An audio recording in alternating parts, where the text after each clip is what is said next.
Pala, sustabdyk. Tai turim tokį modeliuką, Audi S3, 2018 metų. Turi po kapotu visus 230 kW, turi turbiną, yra 2 litrų, mėlyna spalva, atrodo super. Buvo grįžęs iš Amerikos taipogi, buvo daužtas priekis, bet viskas susitvarkė, atsilygino, atsitiesino ir automobilis atrodo praktiškai kaip naujas. Tai yra apie 78 000 ridos, turime LED dienos žibintus, turime LED žibintus, LED visą kitą, turime Distroniką, tai saugumas yra, saugumas garantuotas, ratlankis su žieminėmis naujomis padangomis. Quattro, Astronic dėžė, aš nežinau, ta prasme, Parktronikai, atbulinio vaizdo kamera.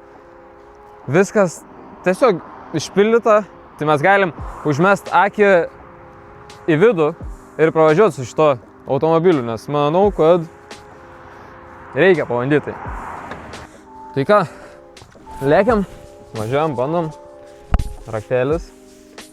Kilęsas, tai galim ir be raktelio užsikurti, nereikia niekur kišti. Tai ką salonike turim?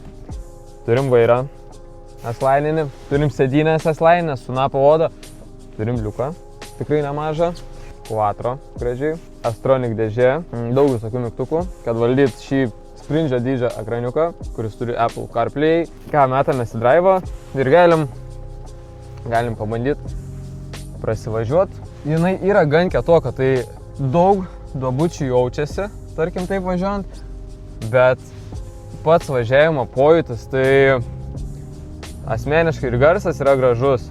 Nepaminėjau, yra lapkės ir galim pabandyti pravažiuoti su ją.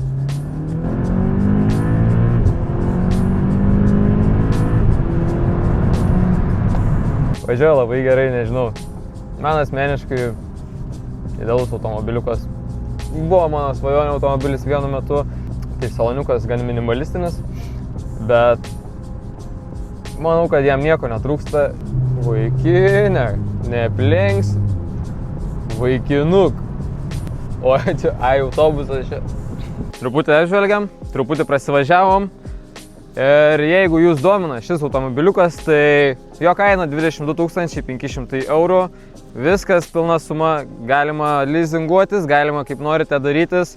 Tai kontaktus šio automobiliuko pardavėjo paliksiu aprašyme.